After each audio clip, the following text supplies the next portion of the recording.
আছেন চান্দা কানে হ্যাঁ কি আছে আমার পূজা আছে তো দুর্গা পূজা তার ড্যান্স দেবো তারে চান্দা নিয়ে যাচ্ছি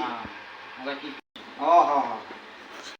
কি একটা বাজে দেখাও ঠিক আছে বাজাচ্ছি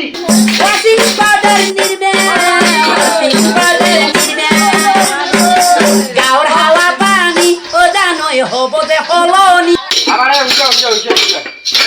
কৃষ্ণ হরে কৃষ্ণ না নাচি না ক্ষমা দাদা আমার চাউল ডাল বেশি করে দাও টাকা পয়সা এখানে বেশি করে দাও এটা এখানে চাউল ডাল দেন হ্যাঁ তাড়াতাড়ি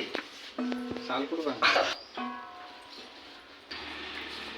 আবারে নাও চাল নাও নাও নাও নাও নাও হরে কৃষ্ণ, হরে কৃষ্ণ, হরে কৃষ্ণ।